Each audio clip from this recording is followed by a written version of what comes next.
Assalamualaikum warahmatullahi wabarakatuh. Bismillahirrahmanirrahim. Alhamdulillah tabaraka wa ta'ala wassalliyan wa wasalliman ala Rasulillah amma ba'd.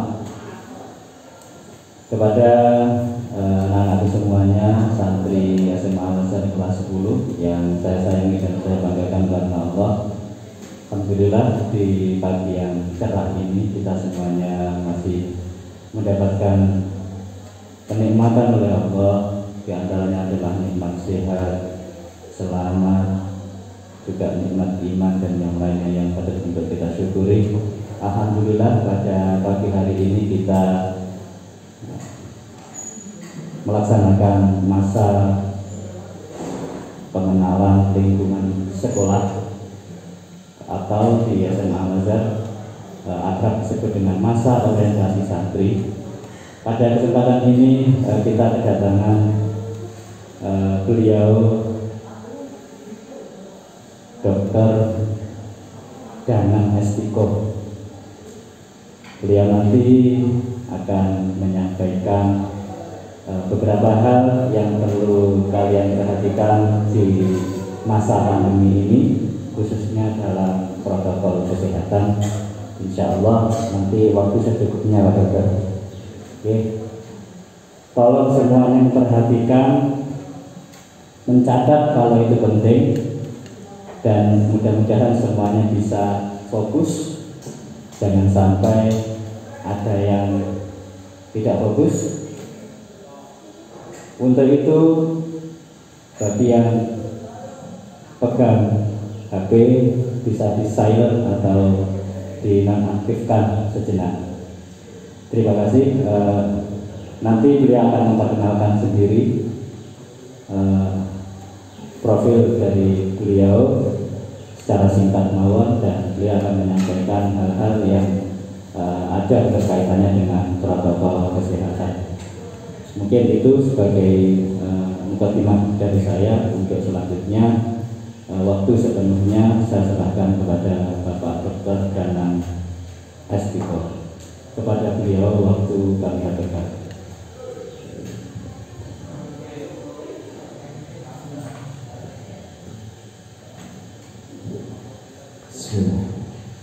Assalamualaikum warahmatullahi wabarakatuh. Alhamdulillah wa syukurillah wa wassalatu wassalamu Muhammad. Maduun Ustaz Adisi,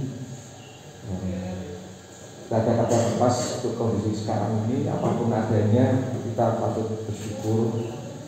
Setidaknya adik sekalian bisa hadir di tempat ini dalam kondisi insyaallah sehat.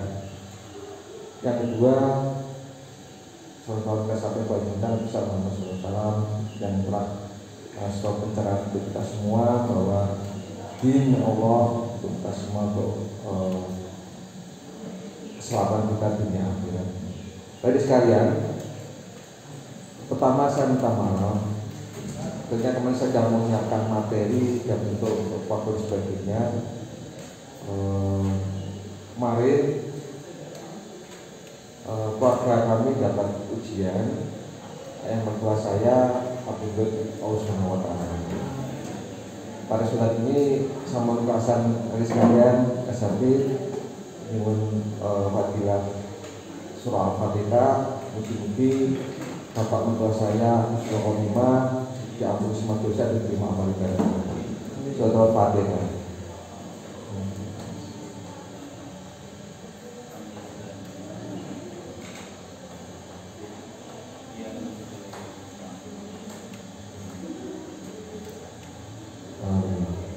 Matur nuwun yang sekalian.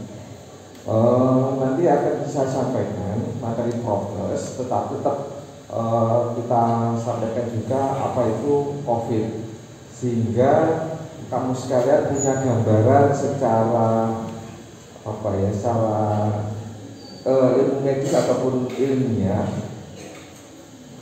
sehingga kalau ada informasi-informasi baik medsos dan sebagainya, kamu sekalian sudah punya pegangan.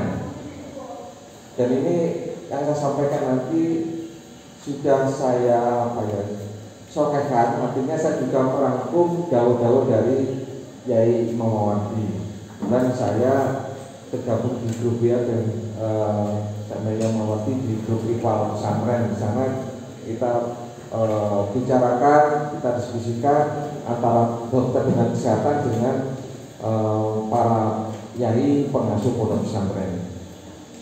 Yang pertama, kalau kita ngomongkan prokes, berarti prokes ini adalah protokol kesehatan untuk mencegah penularan penyebaran penyakit COVID. Oleh karena itu saya sampaikan pertama adalah apa itu COVID? Jadi COVID itu sudah singkatan dari coronavirus disease, suatu penyakit infeksi dari virus corona. Virus corona itu di alam ini, teman di Indonesia itu ada beberapa macam, jadi tidak satu macam. Jadi corona itu mengacu ke apa ya, kalau di biologi familia atau genus itu. Dan nanti dari kelompok atau virus, kelompok virus, di mana dari kelompok itu ada berapa strain atau jenis-jenis virus. Seperti tahun 2002 ada penyakit wabah, walaupun tidak sebesar saat ini. Waktu ada wabah SARS atau yang populer flu burung, itu juga virus corona. Dan ternyata dari penelitian virusnya mirip dengan virus COVID saat ini. Makanya COVID ini adalah suatu penyakit infeksi oleh karena virus SARS-CoV-2. Kenapa kasih SARS-CoV-2? Karena virusnya mirip dengan SARS-CoV-1 atau virus pada kasus flu burung tahun sekitar 2003-2004 dahulu. Jadi ini sudah saya matur ke Yai Imam juga, memang penyakit ini memang adanya, dan itu menyebabkan ada virus SARS-CoV-2 itu. Gejalanya gimana? Berbeda dengan gejala flu burung. Pada kasus COVID-19 ini, itu yang dirasakan oleh yang terinfeksi itu mulai tanpa muncul gejala sampai gejala berat. Itu pertama. Kalau ada sekarang mungkin dapat dari WA, penyakit kok tidak ada gejalanya, apa mungkin? Perlu saya jelaskan bahwa yang menjadi gejala di dunia dokter atau di kesehatan adalah keluhan subjektif yang dirasakan atau dikeluhkan seseorang. Itu subjektif, bukan dari pemeriksaan kesehatan. Contoh, mungkin nanti kan pernah ngantar orang tuanya periksa ke dokter atau kesehatan. Waktu diantar keluarnya apa, sakit perut sampai diare, gejalanya itu. Jadi diantar ke dokter, ternyata dari pemeriksaan dokter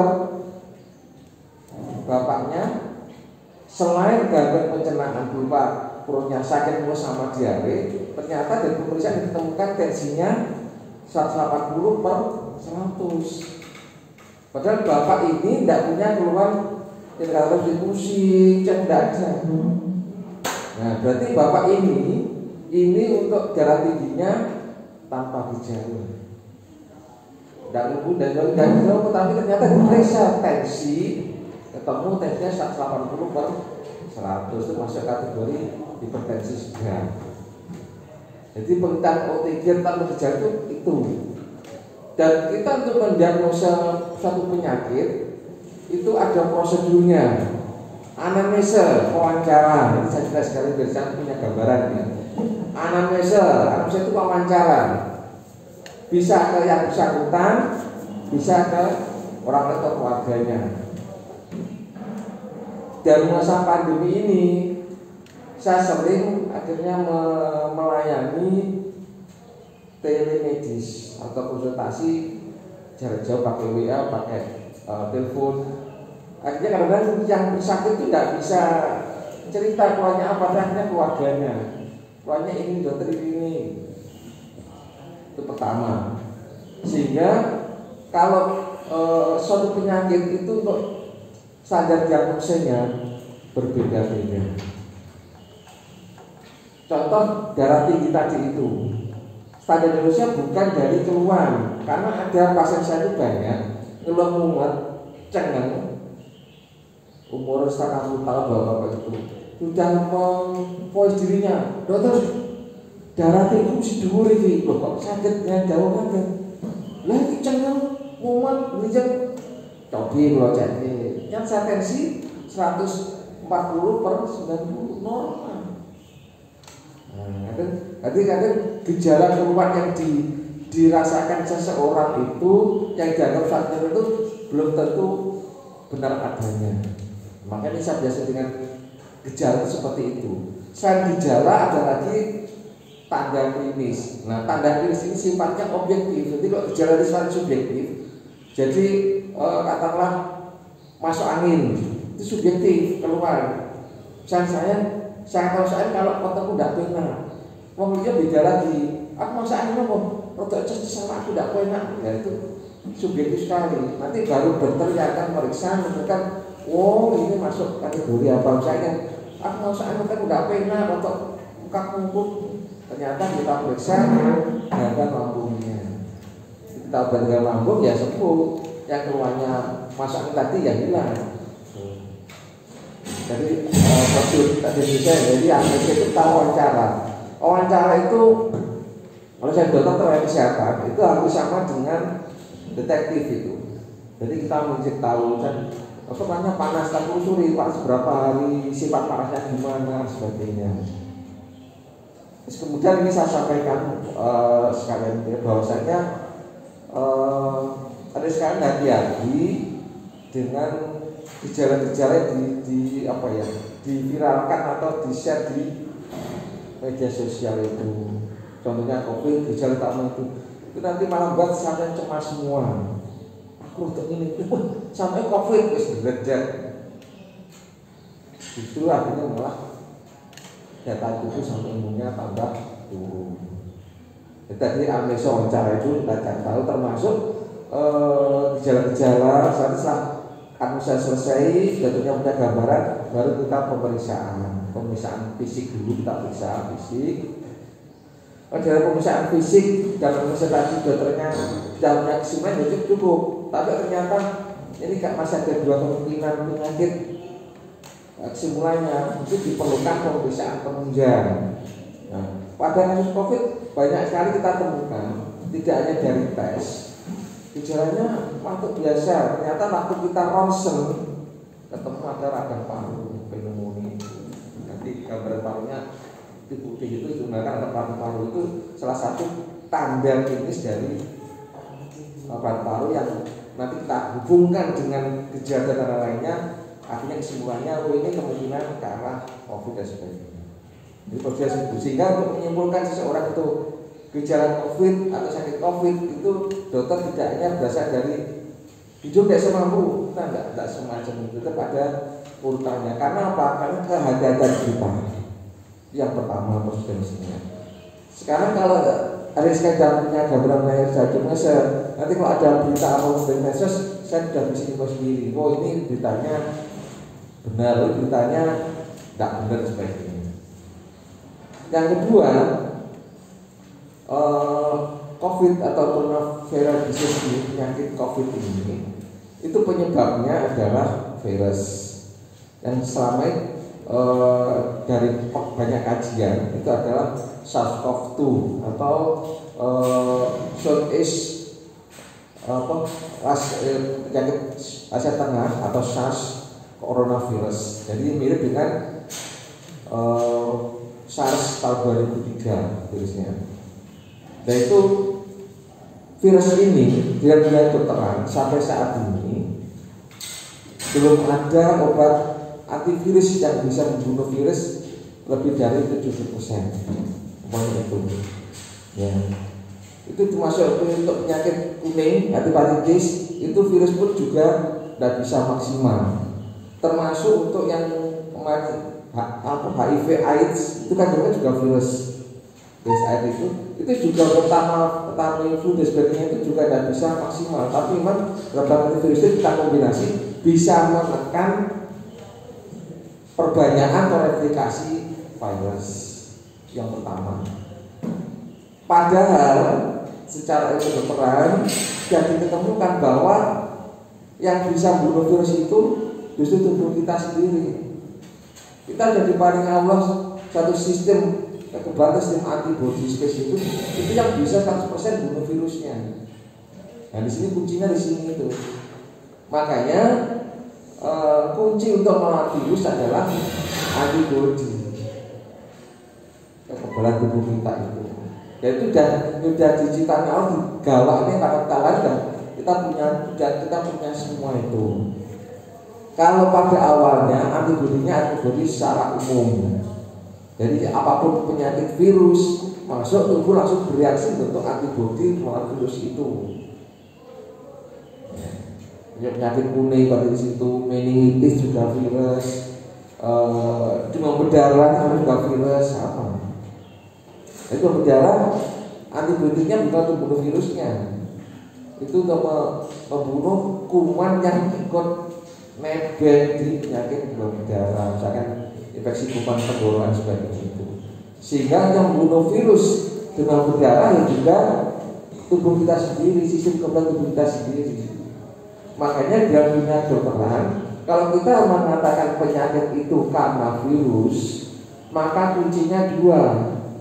Kita munculkan antibodi spesifik terhadap virus itu.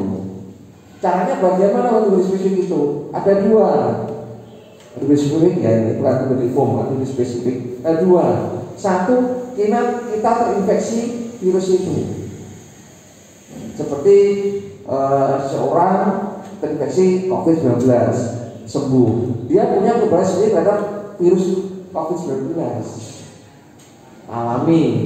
Saya dapat itu terbentuk antibodi spesifik, sehingga kalau suatu ketika kemudian ada infeksi yang masuk ke tubuh orang itu, antibodi langsung bergerak dalam beberapa hari, langsung bergerak 1-2 hari langsung dihantam virusnya oleh antibodi spesifik seseorang itu. Tapi kan resiko, tidak ini terinfeksi dulu. Dia kalau sama Allah diuji hanya sakit saja atau sakit ringan saja terinfeksi. Kalau diuji sakit berat sampai ternyata waktunya Allah memanggil 12. Akhirnya kemudian ahli-ahli epidemiologi, ahli mikrobiologi, ahli virologi membuat suatu vaksin. Vaksin di sini. Jadi vaksin itu sifatnya kita memaksa tubuh seperti tubuh kita terinfeksi virus di alam. Karena vaksin itu kita buat, kita bisa kontrol berapa dosisnya, sehingga tubuh kita anggap mampu membentuk antibodi dengan tidak memberikan dampak sakit pada tubuh yang divaksin. Kalau infeksi alami, misalkan saya infeksi alami masih ada berapa kemungkinan ternyata saya hanya gejalanya ringan, berkesyukur-syukur sambil nunggu waktu kan sekitar 5-7 hari tubuh baru bentuk antibodi spesifik. Nah selama masa tubuh antibodi itu kalau tubuh kita bertahan, ya nanti alhamdulillah langsung begitu terbentuk antibodi spesifik langsung bekerja melawan virus, selesai, virusnya mati, kita sudah sembuh dari virus itu. Tapi kalau selama 7 atau 8 hari nunggu terbentuk spesifik itu tubuh kita tidak mampu ngedrop, ya tubuh kita tidak mampu antibodi, sudah kita dihantam oleh virus itu. Artinya tubuh kita yang jadi vaksin itu posisinya seperti itu. Terus metode pembuatan vaksin macam-macam. Saat ini ada sekitar 4 atau 5 metode pembuatan. Saya cari satu aja. Yang dibanyak di Indonesia itu adalah dari produk Sinovac China. Vaksin dari Sinovac itu vaksinnya kita matikan. Jadi sudah tidak bisa aktif lagi tubuh kita. Dimatikan tapi tubuhnya sudah hancur. Jadi gampangnya gini, satunya vaksin aktif, satunya virus aktif, tubuhnya itu masih aktif. Kalau aktif berarti dia bisa memperbanyak diri, mereplikasi diri, jadi sampai jumlahnya jutaan dan sebagainya di tubuh kita. Satunya virus inaktif, tidak bernyawa, tapi tubuhnya duanya ini sama-sama utuhnya. Nah, vaksin yang sudah inaktif atau sudah dimatikan tapi tubuhnya masih sempurna itu dimasukkan ke tubuh kita lewat suntikan. Jadi masuk langsung ke daging, masuk ke dalam aliran darah. Seperti kita terinfeksi virus, tubuhnya seperti itu. Tapi bisa masuk, virus sudah mati. Kemudian tubuh membentuk antibodi spesifik. Antibodi adalah kekebalan spesifik untuk virus COVID itu. Itu butuh waktu sekitar untuk dosis pertama itu sekitar 7 hari, seminggu itu mulai terbentuk. Tapi dosisnya belum kadar antibodinya masih minimal.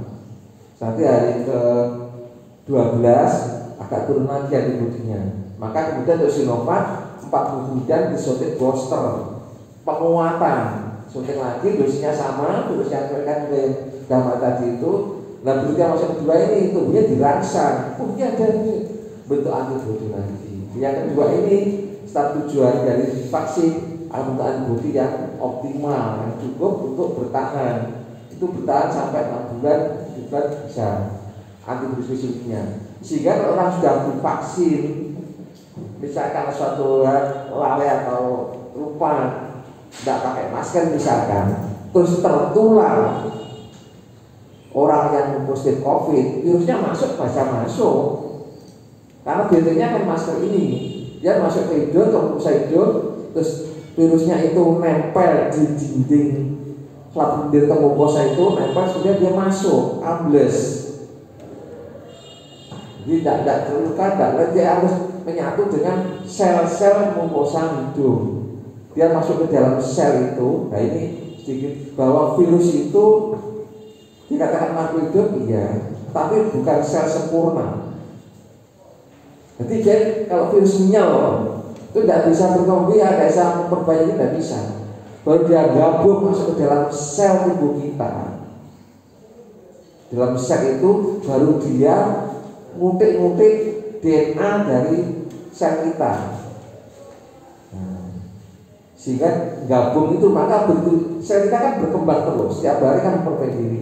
Nah itu virusnya ikut berkembang. Nanti sel satu kita dengan miosis belah diri itu dari 1 jadi 2 jadi 4 dan seterusnya deretan itu. Nah itu virusnya juga ikut berkembang di situ. Misalnya virusnya masuk itu 10 dalam sel 10 sel tadi itu berubah jadi 10 jadi 20 jadi 40 dan seterusnya. Virusnya juga ikut berkembang bersama sel itu. Nah, antibodi spesifik yang kita punya itu langsung bisa mendetek, menyeken.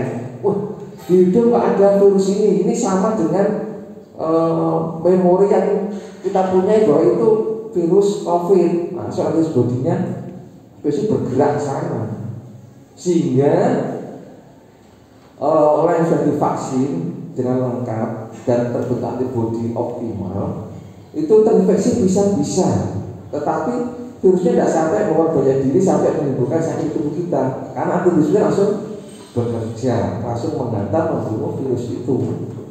Jadi seperti itu vaksin itu yang ceritanya itu. Ya. Terus kemudian untuk vaksin Sinovac ini, kalau saya ditanya gimana itu, saya berpegang pada 2 rekomendasi dan 2 fatwa. Rekomendasi pertama bahwa vaksin Sinovac ini sudah mendapat rekomendasi dari BPOM, di mana BPOM itu suatu lembaga yang beranggotakan ahli-ahli, dan di sana juga banyak ahlinya yang orang soleh. Artinya ahlinya juga berpegang pada agama Allah. Artinya apa? Bahwa beliau-beliau itu membuat keputusan sebagainya itu juga tidak lepas atau tetap dalam kerangka keimanannya. Sehingga kalau BPOM sudah merekomendasi bahwa vaksin ini, pertama gini, untuk vaksin itu BPOM harus itu keamanannya dulu. Aman enggak itu dimasukkan ke tubuh manusia, ke tubuh orang Indonesia misalnya. Ya, dari uji klinis aman. Aman dulu dan ternyata dari informasi yang berkembang Sinovac paling aman dibanding vaksin yang lainnya, metode yang lainnya. Yang kedua, dari Bepom rekomendasinya selain aman baru efikasi. Atau efikasi itu kemanfaatan atau daya bentuk antibodinya.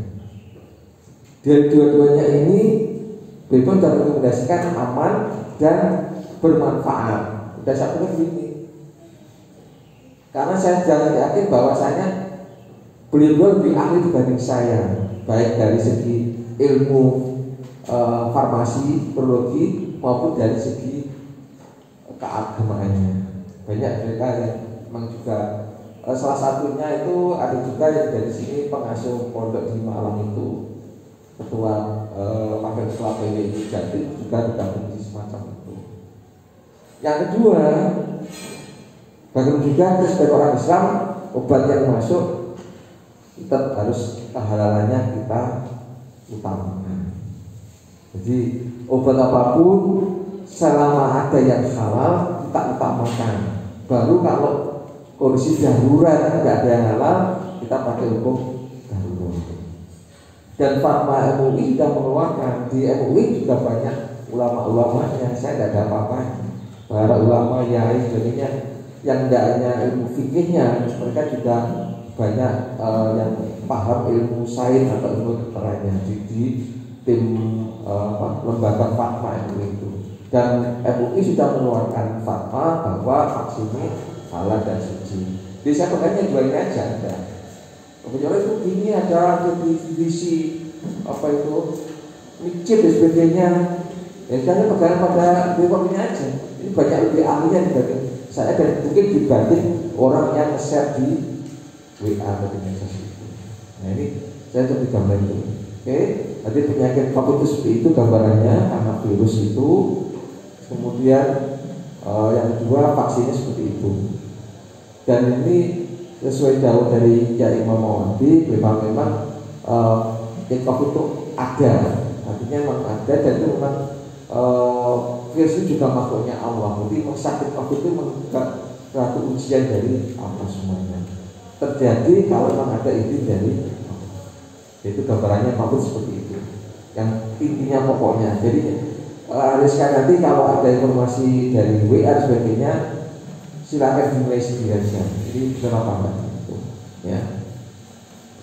Oleh karena itu setelah kita coba pahami apa itu COVID, apa itu vaksin sebagainya, kemudian kita melangkah. Sepemahaman saya, kita manusia diwajibkan untuk tidak sakit, dan kalau sakit kita diwajibkan untuk berobat mencari kesembuhan. Karena sakit itu ujian dari Allah, sehat itu juga palingannya Allah. Dari dasar ini maka dari kajian sehingga bahwa itu suatu virus penyakit infeksi virus. Kalau kita katakan infeksi dan itu menular. Virus ini sebenarnya bagaimana? Menularnya dari orang ke orang, itu prinsipnya. Jadi kalau misalkan batuk di meja itu berapa jam akan mati sendiri, karena virus ini tidak bisa hidup tanpa media. Jadi kalau virusnya itu juga akan langsung mati. Virusnya seperti itu. Jadi dia menyebar itu lewat butiran gebres kita bersin itu, ada caranya atau batuk kita, atau muncratin itu waktu kita ngomong bengong. Peluangannya lewat itu. Jadi misalkan kulit tidak akan masuk virusnya itu, tidak akan masuk kulit ini. Jadi makanya saya pun salaman tidak masalah.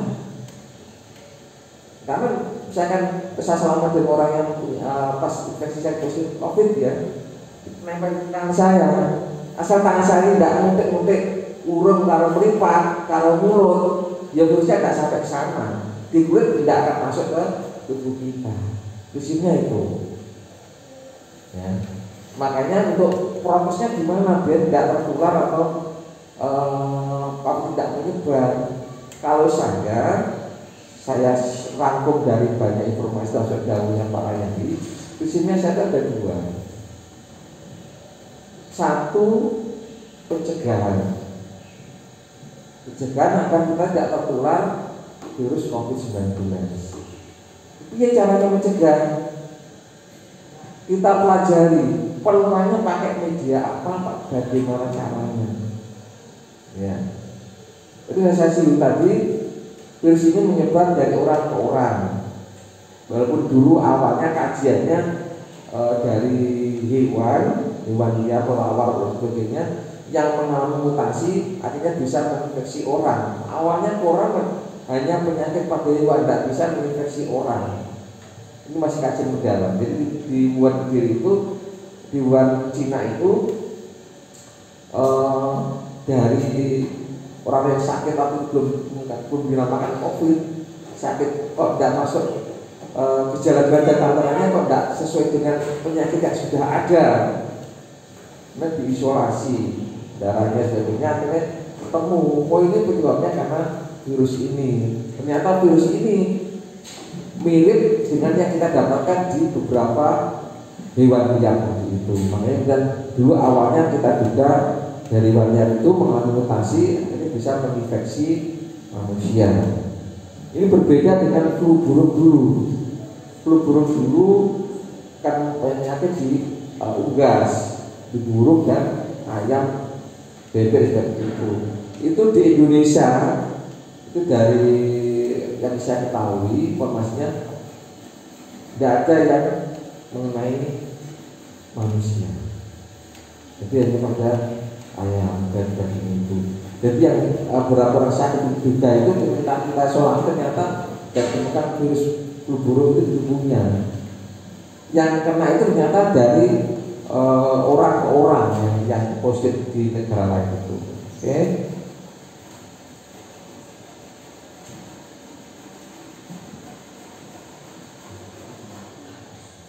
Jadi kami dapat tahu bahwa infeksi penularannya, penyebarannya itu lewat orang ke orang dari percikan droplet dari hidung kita, dari mulut maupun gebres dari hidung kita.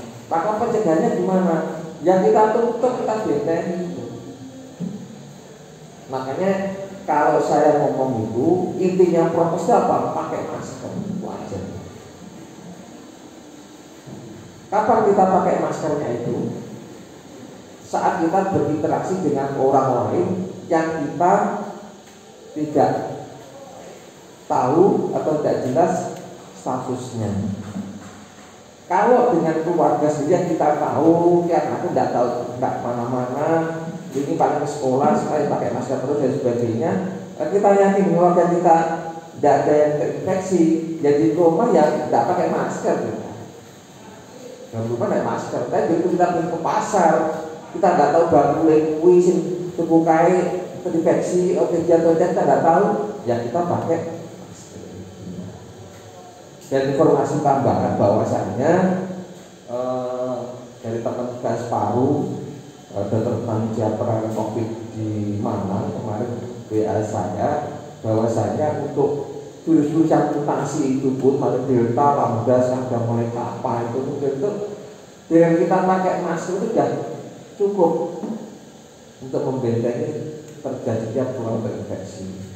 Yang kemarin sempat pakai di medsos itu ya katanya untuk virus delta itu kita berpapasan 15 detik atau 20 detik langsung tertular itu karena atau pada orang yang tidak memakai masker. Pakai masker ya aman. Jadi itu kuncinya itu ya, kuncinya masker. Terus kamu saya minta kok tidak keluar dan nyaman apa?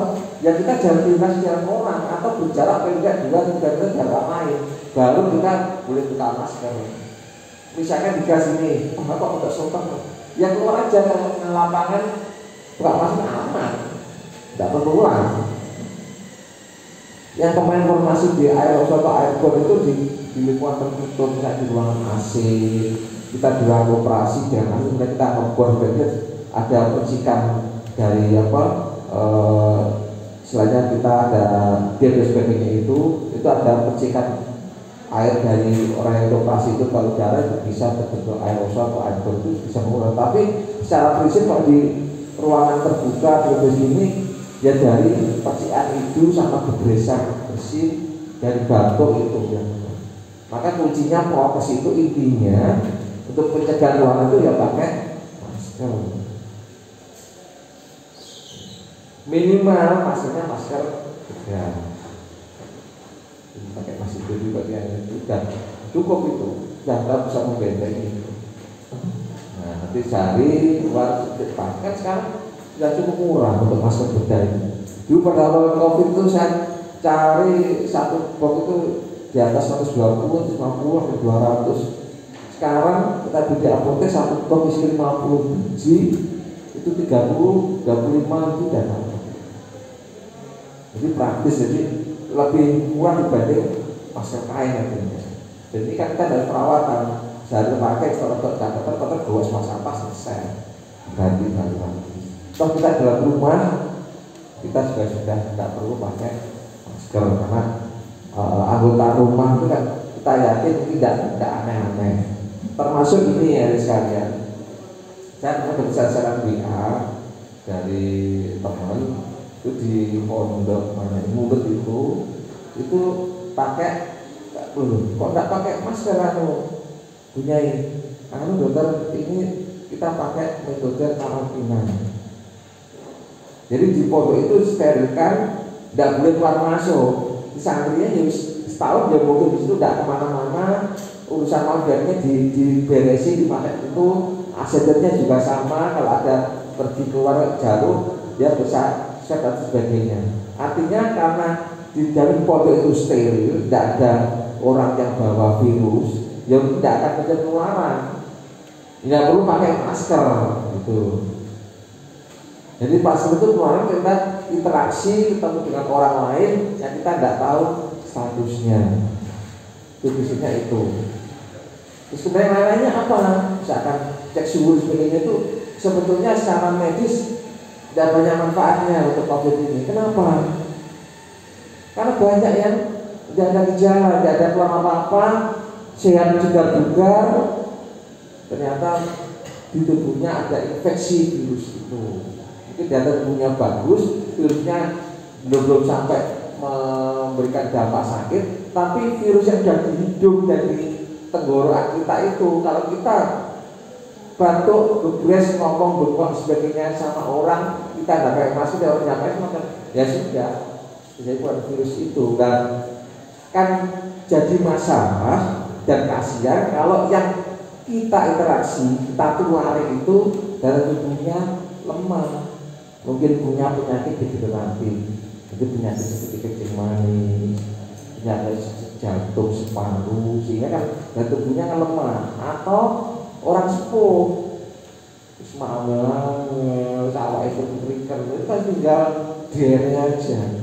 Karena yang kita kenal itu virus itu kita kenali orang yang dari tubuhnya tidak. Itu pertama. Jadi prokes yang bagian pertama pencegahan ruangan itu intinya pakai masker dan atau jaga jarak. Jadi kalau di tengah lapangan atau pak tani sawah kita terjadinya uang liang, dirasa kayak masker aman. Dan bisa ada jarak terlewat paringnya enggak. Baru dia pulang dari sawah ketemu toko-tokonya baru pakai masker. Sampai di rumah keluarganya kita yakin aman dibuka lagi. Ya itu aja. Dan itu sangat efektif kalau kita betul istiqomah.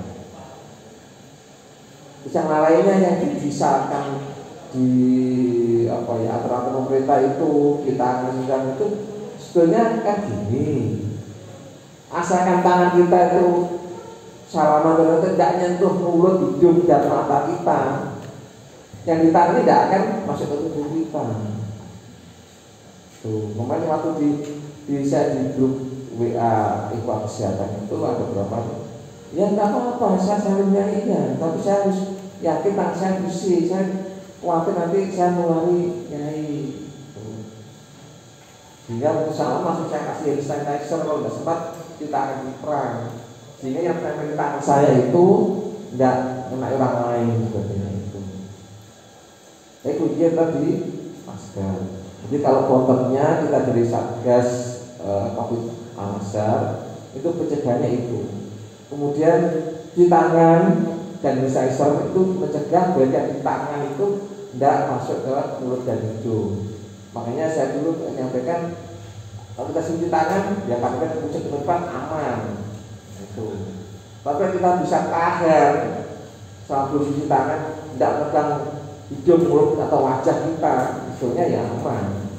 Kadang mau lari, itu artinya daripada lari taksir saja atau di tangan itu. Termasuk wudhu dan sebagainya itu intinya di situ untuk kaitan dengan pencegahan penularan. Terus termasuk dulu ada bilik disinfektan itu secara medis tidak efektif itu. Tak bilang sekalian. Jadi tubuh kita di baju itu. Jadi di masa matahari yang punya mati sebenarnya itu. Dan bajunya jangan diusapkan di wajah. Itu aja sebenarnya kuncinya itu. Nah, kalau kita kondisi tidak bisa pakai masker karena waktu makan, ya kita harus buka masker ini atau minum, ya kita jaga jarak dengan orang lain. Makanya kemarin kita di rapat-rapat itu, yo makanannya jangan di prasmanan toh, kotak aja, ya stop mundur, tidak apa-apa. Itu kaitan dengan promosi ini, sehingga kalau kita terpaksa katakanlah saya karena satu di perjalanan itu, ya saya sampai ke warung yang sepi, masih siap di pojokan itu yang jauh dari yang mamanya, baru saya mati-mati bilang itu. SMA apa itu selesai, aman. Yang kedua, kalau waktu makan viral itu, yang kita jangan buka mulut untuk ngomong, itu juga jadi penularan itu. Kemarin sempat geger itu teman-teman dokter reuni ngumpul-ngumpul, nah sambil ngobrol ngopi. Akhirnya kan buka masker, ngopi, ngobrol itu, ya sudah terjadi penularan. Itu isinya itu, simpel aja. Oke, jadi kalau kita penyegaran ini masih kita bisa tegak. Ada dua ini, satu ikhtiar kita, yang kedua ya tawakal. Sama. Jadi kita ikhtiar itu, ikhtiar pun itu juga berdasarkan sunatullah, artinya ada dasar ilmunya. Dan dasar ilmunya juga ada di riwayat tahu zaman dulu juga ada.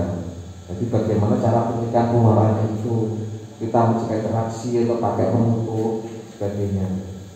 Jadi misalkan yang terbiasa pakai cadar itu juga habis sampai dengan masker itu, saya sini harusnya rapat, apa aja juga aman. Jadi kita jangan diributkan dan sebagainya. Intinya itu prosesnya itu. Nanti ada cuci tangan, kita implementasikan dengan menjaga wudhu dan beberapa yang lain. Dan kalau kita mau keluar atau ke sekolah, kalau kita nggak fit, sebaiknya kita tidak usah. Karena apa? Belum tentu yang tidak fit itu sakit COVID, bukan itu arahnya. Arahnya kondisi yang tidak fit itu kalau kita terinfeksi berbahaya.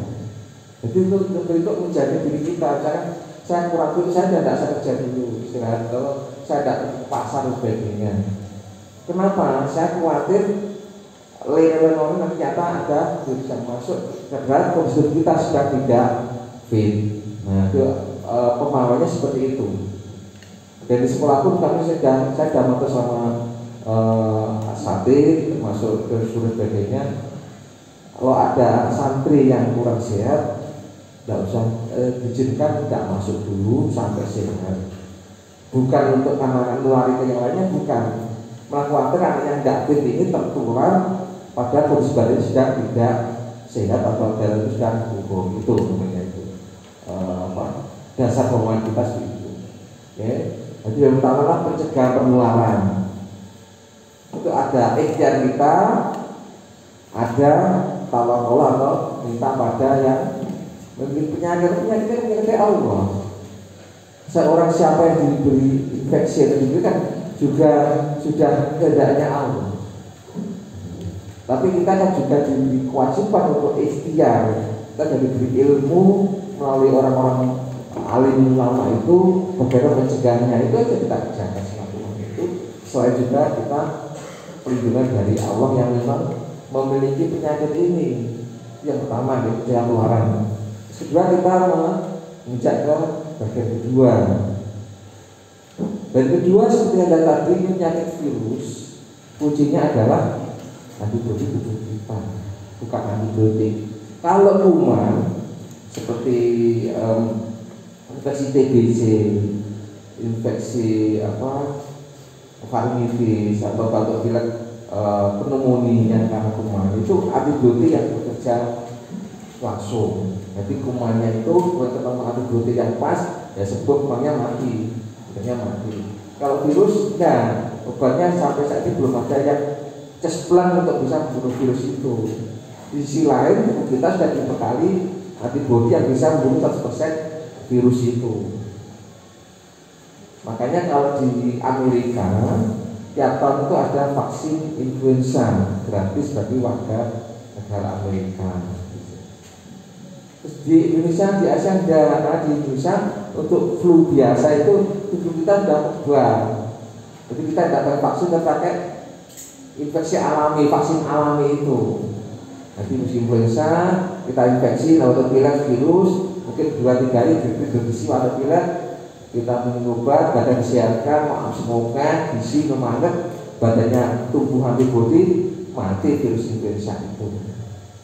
Nah, virus COVID ini ternyata bukan virus influenza biasa. Dengan seperti itu tetap data tubuh kita butuh ekstra untuk bisa bunuh virusnya itu dibanding virus influenza biasa itu. Sehingga gimana untuk antibodi ini banyak macamnya. Ada yang pakai probiotik. Probiotik itu kita mengutik-utik merekayasa sistem pencernaan kita sehingga kita utik-utik dan aktif membentuk antibodi. Jadi bagian di pencernaan itu ada beberapa sel di pencernaan kita itu yang kalau diaktifkan probiotik yang pas, itu tubuh akan membentuk antibodi secara umum pada tubuh kita, kekebalan secara umum. Yang kedua, makanan bersih, halal, thayyibah, sebagainya. Kemudian sistem puasa, sebagainya. Tapi kondisi pun sama, semua yang bersih, halal, thayyibah, kemudian perilaku yang sehat, ada dengan olahraga, istirahat cukup, sebagainya itu ikhtiar kita. Di luar ikhtiar daripada tawakal, kita minta perlindungan pada Allah. Semoga kita diberi kekebalan antibodi yang kuat sama lawan virus ini. Jika kita terinfeksi, itu tubuh kita sudah mampu bertahan sambil membentuk antibodi spesifik. Nanti yang bunuh adalah antibodi spesifik ini virusnya itu. Nah, untuk bagaimana doa dan sebagainya, insya Allah akan lebih paham itu. Dari segi kesehatan itu. Kedua, yang kedua ya sekarang jadi yang ketiga begini. Sekarang jadi kajian kita banyak. Ternyata stres itu berperan penting dalam pembentukan antibodi maupun antibodi spesifik. Karena apa? Karena stres ini ke dalam tubuh kita akan membentuk radikal bebas. Radikal bebas itu sel yang galau. Jadi sel yang nyaman itu adalah gampangannya itu ada plus minusnya. Radikal bebas itu selnya jadi hanya minus. Akhirnya dia nggak beri kontrol nih. Jadi sel yang berulang ini di dalam itu bisa dalam proses perbanyakan sel kan kita akan berganti. Itu akhirnya terbentuk sifat apa istilahnya anaplasia atau sifat sel yang dibentuk jadi berubah. Artinya makanya sekarang penyakit kanker itu juga kita kaji, salah satunya adalah karena faktor stres. Kedua, faktor stres ini akan membuat fungsi-fungsi tubuh kita jadi kacau. Contoh yang gampang, asam lambung. di kelenjar asam lambung di lambung kita itu merilis atau mengeluarkan asam lambungnya itu salah satunya dipicu oleh stres. Makanya sekarang banyak orang sakit mah lambung itu walaupun sudah jaga malamnya tidak mampu sebenarnya kok panggang kuat itu banyak katanya seperti itu. Tapi saya tanyain ternyata memang faktor stres. Iya dokter, ini berapa hari mikir kalian jauh utang dari isu-isu kronik duit, iya lah kita stres. Asal lambungnya keluar. Asal lambungnya keluar ini mestinya oleh musuh makanan untuk bicara makanan. Tapi kalau dari yang makanan masuk, jadi mau mikir utang, tidak biar makan, ya udah stres, tidak biar makan. Sehingga selama yang keluar banyak, tidak oleh musuh akhirnya berdampak kemana-mana, membuat dinding lambungnya meradak, rasanya perih, panas mencerat ini, kemudian dia membuat jantung jadi berdebar, pikiran gembrambang, keluar keringat dingin, kemudian prosesnya jadi lebih cepat, akhirnya punya kemuncul, akhirnya apa? Perih linger kalau lupui, tapi dimahami untuk tidak pena itu hanya dengan asam lambung. Kalau kita tarik ke belakangnya tadi, kalau banyak orang tidak mampu jangan malam, ya karena pengaruh stres ini. Di COVID ini juga pengaruh besar stres itu. Makanya kemarin saya kan juga tadi sudah bilang bahwasanya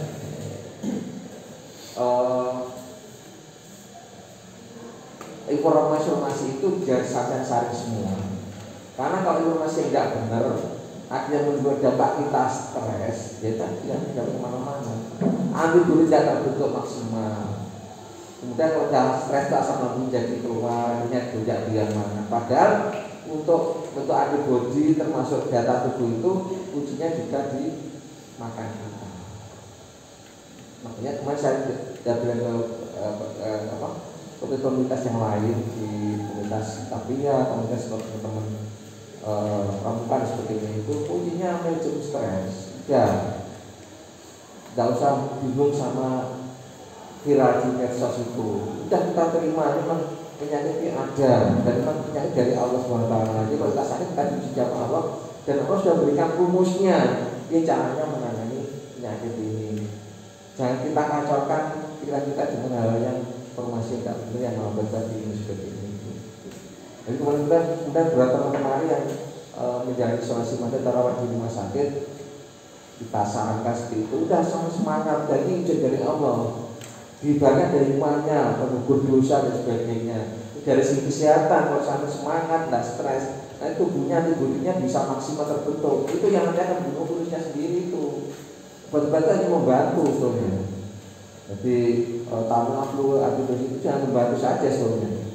Karena apa? Terbukti pada orang yang isolasi mandiri gejalanya ringan itu data saya pada punya berapa pasien seperti itu. Jadi kalau kita bilang, udah sekarang kok kita juga sudah Bismillah ini oleh manusia dalam sudah terima, disyukuri, diperjuangkan semangatnya. Itu ya berarti kalau ngomong dari syukur ya dan paracetamol aja sama vitamin yang ada DC boleh, sama makan di droping, kayak gitu.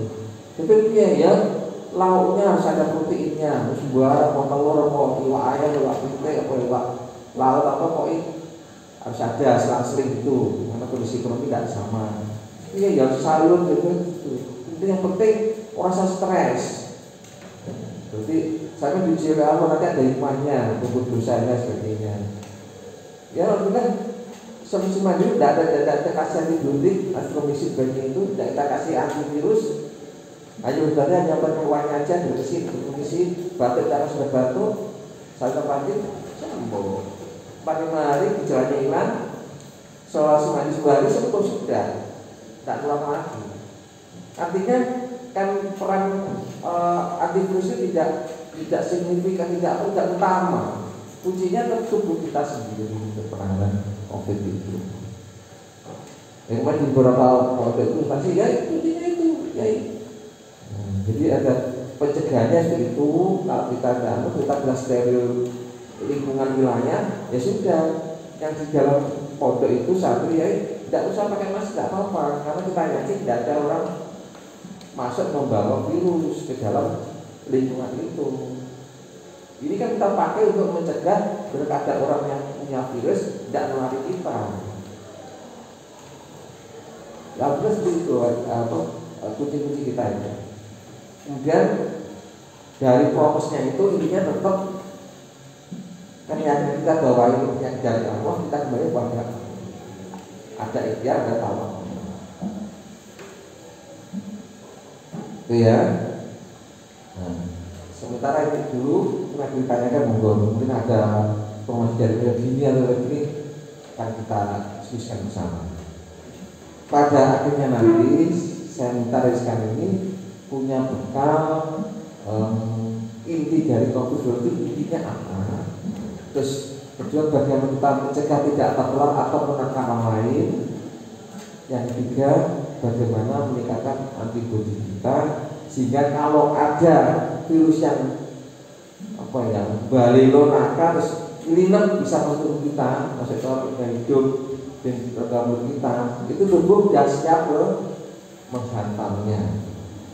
Jadi kalau saya mulai pemahaman pada beberapa komunitas orang orang awam, misalnya yang pendidikannya bukan perguruan tinggi, bukan SMA, misalnya itu, saya lihat ini untuk penanganan kita COVID itu ibaratnya benteng, jadi masker dan prokes mencegah itu bentengnya aja. Kemudian vaksin dan antibodi spesifik adalah pasukan khusus kita di dalam benteng itu. Sehingga kalau bentengnya aman bisa membentur, virusnya tidak bisa masuk, virus tidak bisa masuk, itu berarti aman. Baru katanya ada virus yang pinter, leno penjaga gerbang nyusup masuk, nah nanti pasukan khusus itu sudah siap meringkus penyusup itu. Gambarnya seperti itu aja. Terus yang keempat, ada sekalian harus bisa membedakan istilah-istilah medis dengan istilah di medsos. Saya sudah sering ditanya itu dari teman-teman itu.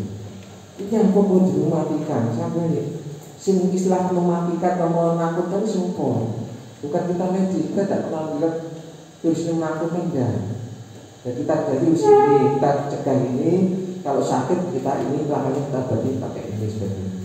Yang membuat Islam menakutkan yang mau ini kan masyarakat sendiri, mereka sudah semua orang ketakutan, batuk COVID menakutkan, janganlah tidak berubah, tapi dekem lewat bingung kita karpet diri, apa stres yang muncul. Jadi Islam medis kita ya, kalau saya mandangnya ya COVID itu sama dengan penyakit demam berdarah. Cuma pencegahannya, penularannya dan pengobatannya berbeda dengan berdarah karena masing-masing penyakit punya pedoman, punya SOP sendiri. Penyakit demam berdarah itu saat ini penyakit biasa. Pada sekitar bulan Februari Maret awal akhir musim penghujan itu bisa jadi outbreak atau peningkatan kasus. Sesuai aturan kalau dalam satu wilayah jumlah yang demam berdarah itu lebih dari sekian, itu akan kemudian dikatakan KLB. Kalau sudah KLB, maka protapnya keluar semua, anggaran ini dialihkan sini untuk menangani ini, ada penyemprotan, ada ini, ada relawan didatangkan untuk ngecek kamar mandi semua warga itu karena ada KLB, karena ada kasus. Kalau ada KLB ya biasa gini aja. Makanya istilah pandemi itu jangan dihubungkan dengan paling mereceh pemberitaan kejadian. Pandemi kita tentunya dari banyak kasus, kemudian angka kesakitan. Itu ada rumusnya. Jadi pandemi itu sebenarnya kebijakan pemerintah suatu negara melihat kondisi fakta satu penyakit di negara itu. Kenapa? Kalau kita dalam pandemi di suatu negara kemudian ini satu pandemi, maka akan keluar peraturan mulai undang-undang atau apa sebagainya, dan itu akan terjadi mobilisasi anggaran sumber daya untuk menangani penyakit ini. Nanti kalau ada kasusnya sudah turun, kemudian angka kesakitannya berubah di rumah sakit yang di rumah itu turun sebagainya, itu ya pandemi bisa kita lepas. Kita bukan pandemi, COVID-nya ada, masih ada. Belum bilang COVID nanti mungkin lama bilangnya akan lama, tapi pandeminya ini kita harapkan segera mereda. Kalau pandeminya mereda, ya kita sudah hidup normal lagi, artinya hidup seperti sebelumnya. Contohnya ini informasi negara Belanda.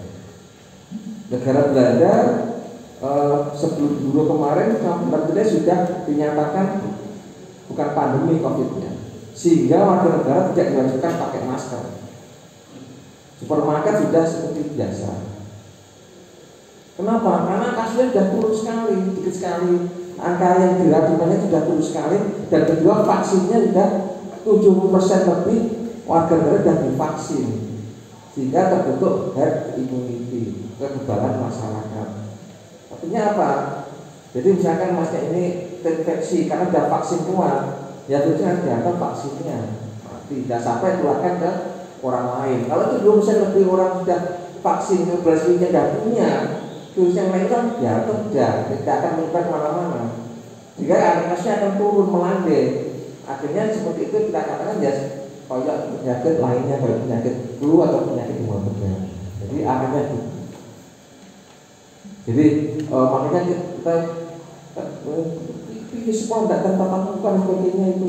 Karena pandemi kita akhirnya pemerintah punya kewenangan untuk mengatur banyak hal itu yang makanya kita upayakan pandemi juga mereda. Kalau COVID-nya hilangnya butuh waktu itu. Butuh waktu lama. Saya kira itu, dan mungkin ada sekalian yang mempertanyakan terkait dengan COVID maupun prokesnya. Apa aja lah Bapak, mungkin pas ketemu saya ini bisa saya sampaikan. Mungkin kemarin dapat video dari apa itu Bobi Dr. Lois dan itu bahwa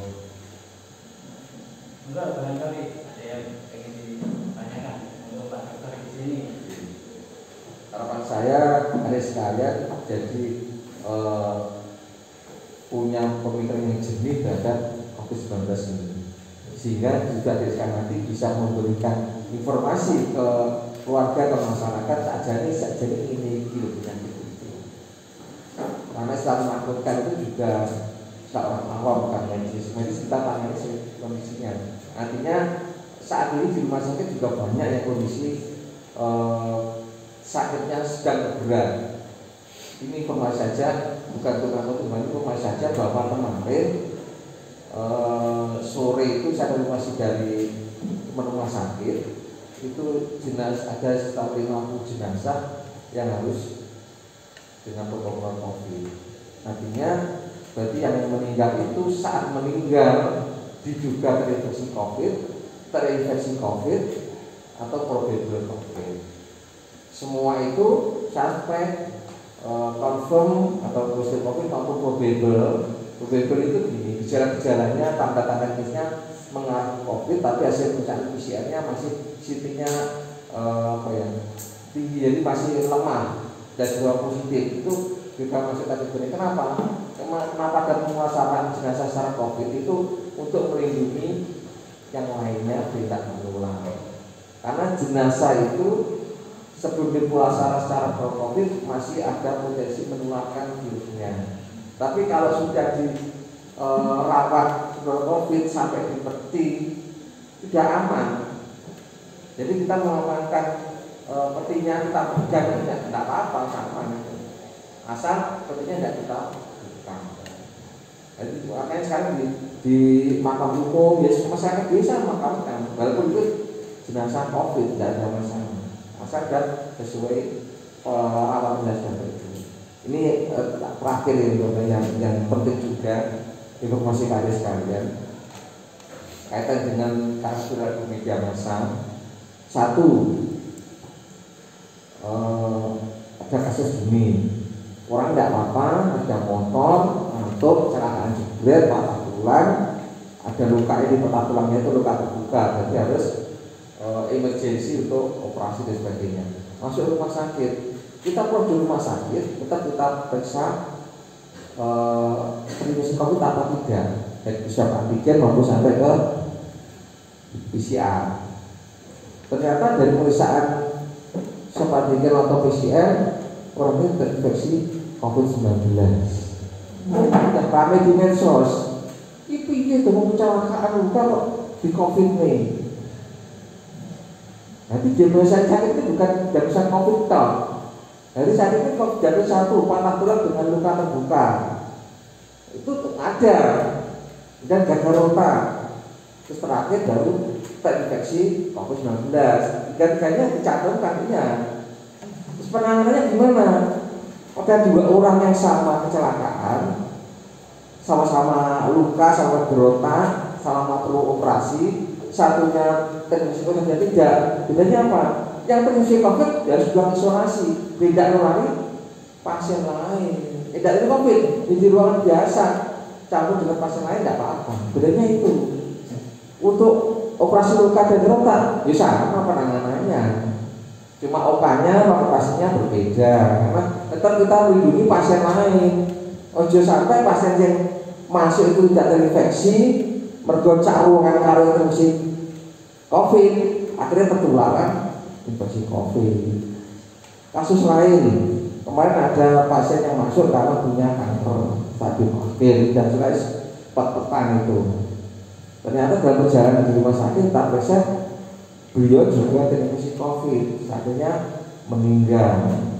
Itu suatu kematiannya bukan meninggal karena COVID, tidak. Kematian tetap cantumkan. Jadi suatu kematian itu menunjukkan sakit yang diderita seseorang sebelum meninggal. Makanya itu namanya gagal nafas, respiratory distress, atau gagal jantung, ada kanker stadium terminal, baru terakhir terinfeksi COVID-19. Jadi tetap ada sakitnya tetap dianggap lagi. Kemarin punya kencing manis tinggi, masuk rumah sakit jadi koma jadi koma karena kadar gula terlalu tinggi sehingga otaknya gagal berfungsi. Sama tahap awal sebagai ternyata dan pemeriksaan dia juga terinfeksi COVID. Ya perawatannya komanya tetap sama, tetap di ruang ICU, tapi ruang perawatannya di ruang isolasi, beda melalui pasien itu lainnya yang tidak terinfeksi. Ternyata dituduh psikosa meninggal. Satu kematiannya diramai apa? Oh, itu meninggal karena COVID. Benar. Jadi kan mau pilih psikosa, tapi sakitnya tetap dicantumkan koma, jadi koma karena kencing manis, gagal jantung, dan terinfeksi COVID-19. Terinfeksi ini jadi poin karena perawatan jenazahnya berbeda dengan yang tidak terinfeksi COVID. Jadi intinya itu sebetulnya untuk melindungi pasien lain dan melindungi tenaga kesehatan yang merawatnya. Beda nulari yang lainnya COVID-nya itu. Nah, penyakitnya ranahnya sama. Jadi yang operasi dioperasi, itu satu sudah dioperasi, cuma ruangannya berbeda. Yang tidak infeksi COVID, ruangannya sama dengan yang tidak infeksi COVID, pasti biasa itu. Kalau yang COVID biasanya kita hitung berdua 3 hari sampai COVID-nya mereda, butuh ponda, orang nutup, jadi kita emergensi. Dokter yang operasi pakai APD level 3, maskernya lain pakai ada HEPA seperti itu. Karena dokternya juga harus melindungi diri karena begitu pasien COVID ini jadi dia akan menularkan. Dan ke proses operasi kan pasangnya itu sebagainya itu kan juga terjual atau baru sebagainya, virusnya juga dilakukan tertutup pakai AC, itu penyebabnya besar. Makanya biasanya kalau operasi itu kita itu ditunda untuk program. Kalau operasinya harus ya sudah, dokternya untuk tim levelnya kita naikkan ke APD sebagainya. Itu gambarnya seperti itu. Yang kedua kaitan dengan itu bahwasanya sekarang ini perawatan di rumah sakit itu tidak kayak dulu. Jadi ada dokter penanggung jawab perawatan. Jadi dokter Jatim ada memegang pasien ini, yang punya borongan berikan obat ya dokter penanggung jawab ini, bukan dokter lain. Saya dokter penanggung jawab ini dokter penyakit dalam. Kalau ada penyakit orangnya ada gangguan saraf, dikonsulkan ke saraf. Saraf menjawab, ini kok ini saran saya ditambah obat ini. Apa mau diberikan atau tidak tergantung dengan tanggung jawabnya.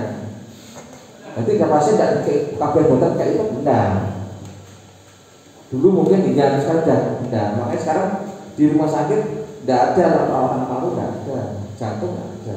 Namanya irna dalam itu sebuah penyakit dalam yang ada namanya bertanggung jawab. Berarti bertanggung jawab ini yang konsultasi kemana-mana, tapi obat yang diberikan tetap bertanggung jawabnya berwenang itu. Sehingga nanti ada masuk ini, kalau saya punya sempat buka videonya Dr. Lois, bisa mengenal saya sendiri adalah pada yang dikatakan Dr. Lois itu. Jadi itu kita itu.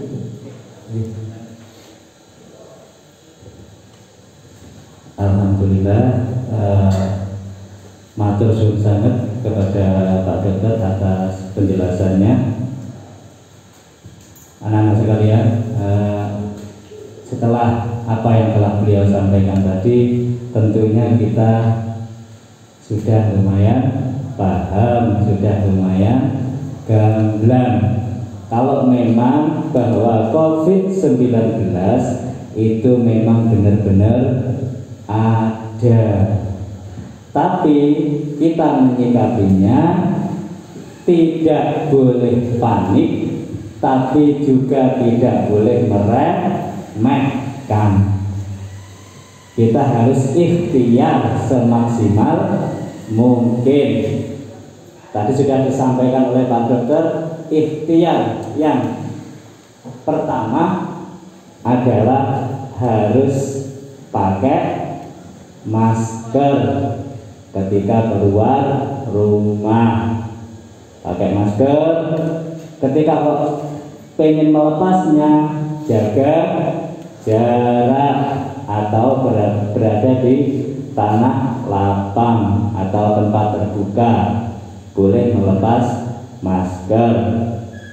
Kok di situ pengen perjalanan atau apa, pakai masker. Ini saja. Terus kemudian senantiasa menjaga kebersihan, khususnya kebersihan tangan kita. Nah, bersalaman boleh, tapi tetap jaga kebersihan. Kalau masih ragu-ragu, upayakan tangan kita jangan sampai menyentuh area mulut, hidung, dan mata. Tuh, yang penting itu. Terus kemudian jaga antibody dengan cara bagaimana? Memakan makanan yang bergizi, halalan thayyiban, olahraga, istirahat yang cukup. Terus kemudian ikhtiar kita yang lagi diantaranya adalah selalu bahagia. Selalu bahagia, jangan sampai galau, jangan sampai susah. Susah itu dihasilkan dari 3 sah. Jadi yang pertama adalah resah, terus kemudian gelisah, terus yang terakhir apa? Keluh kesah. Jadi kalau tidak menjadi ini susah.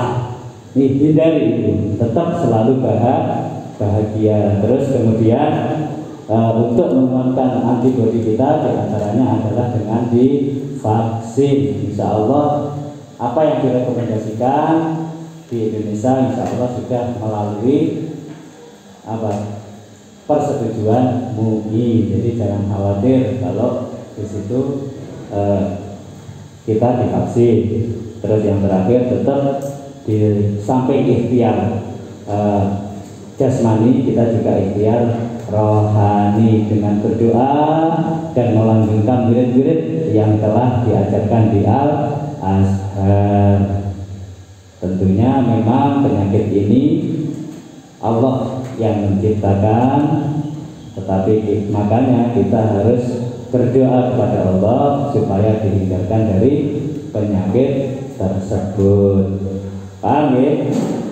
Selain itu ada yang bilang ini bahaya, ini tetap kita sikapi, tapi jangan berlebihan ya. Jadi jangan terlalu panik, tapi kita juga tidak boleh meremehkan. Ketika kondisi sakit kurang enak badan, upayakan tidak keluar rumah. Jaga kondisi kesehatan di rumah dulu sampai benar-benar sehat, barulah nanti kita boleh aktivitas keluar rumah. Mungkin itu kayaknya Pak Dokter ya, bisa digarisbawahi ya. Jadi simpel saja menyikapi ini. Jadi tetap kita akan memperhatikan protokol kesehatan. Mudah-mudahan kita dijauhkan dari bala, kita dijauhkan dari mara bahaya. Terima kasih. Tidak ada pertanyaan? Sudah paham ya? Jadi mudah-mudahan kita bisa istiqomah dalam mempraktekkan dan menjaga kesehatan. Amin ya rabbal alamin. Mungkin itu Pak Dokter, sekali lagi terima kasih atas kerawahannya. Anak-anak juga terima kasih atas perhatiannya. Mudah-mudahan apa yang beliau sampaikan ini bermanfaat untuk kita semuanya dan menjadi amal jariah beliau. Amin ya rabbal alamin. Marilah kita akhiri pertemuan di sesi ini dengan membaca suratul Asr dan doa kafaratul majelis. A'udzubillahi minasyaitonirrajim. Bismillahirrahmanirrahim. Wal 'asri innal insana lafi khusrin illal ladzina amanu wa 'amilus shalihati wa tawassaw bil haqqi wa tawassaw bis sabr. Subhanakallahumma bihamdik asyhadu an la ilaha illa anta astaghfiruka wa atubu ilaik. Wassalamualaikum warahmatullahi wabarakatuh. Alhamdulillah.